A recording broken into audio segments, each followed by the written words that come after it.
Hello, students. Welcome to LKJ Tuition.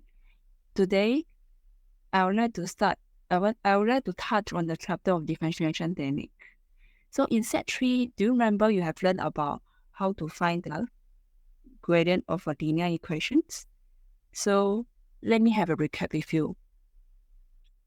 Let's say you have a linear equation. You can just find any two random point of the linear equation. For example, let's say we have the x1, y1 here, and we also have the x2, y2 here. You can utilize the coordinates of them to help you to find the gradient by finding the delta y1. What is delta y1? Delta y1 is equal to y2 minus y1.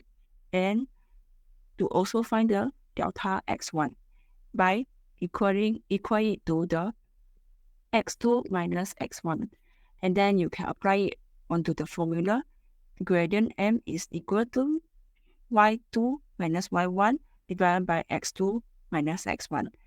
Alternatively, you can also choose other point. For example, if you want to choose the x3 and y3 point, you can also proceed to find the delta y2, which is equal to y3 minus y2, and the delta x2, which is equal to x3 minus x2. So, same thing, you can apply the formula here, then you can find the gradient. So, in generally, we can also represent the gradient by rise over run, which is what you have heard before. Another thing that we can actually express the rise over run is also the delta y over delta x. So the delta y here represent the y2 minus y1, or we said the y3 minus y2. And the delta x here will be x2 minus x1 or x3 minus x2. So this is to represent the rise over run. Okay, so you realize that for a linear equation, you can choose any two random point you want, and it will give you the same gradient. They will be the same. Why is it so? The reason is very simple. It is because the gradient of a linear equation is always constant. So that's why you can choose any 2 points you want on the line, and it will give you the same gradient. However, if you also recall what you have learned in the set 3 in math about how to find the gradient of a curve. We can only find we find the gradient of the curve by graphical method. How graphical method can help you to find it? You can see from the example, the curve here.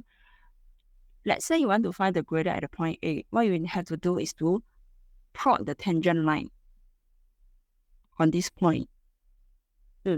And this line, what you have to do is then to carefully plot the tangent line at the point A. Can only touch the curve at one point, but not touching any other point. So it's very tedious method.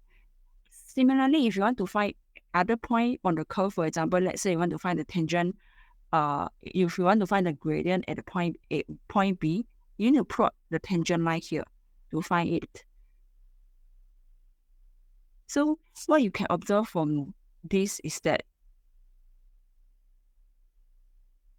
gradient of the tangent at a specific point, for example, point A and point B, it represents the gradient of the curve at point A and point B respectively, meaning to say that a different point have a different tangent, represent the different gradients of the curve. And you can also tell that, example, the point A, the gradient is positive because the slope is this way, so it's a positive gradient. Yet, at the point B is a negative gradient. So, this means that the gradient of the tangent at the point A is different from the gradient of the tangent at the point B. This means that gradient of a curve may vary from point to point. So it's different from the linear equation we have earlier. It is a constant.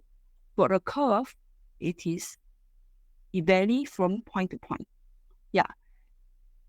So as you realize it, in set 3 you have learned about how to you need to plot the tangent line to find the specific point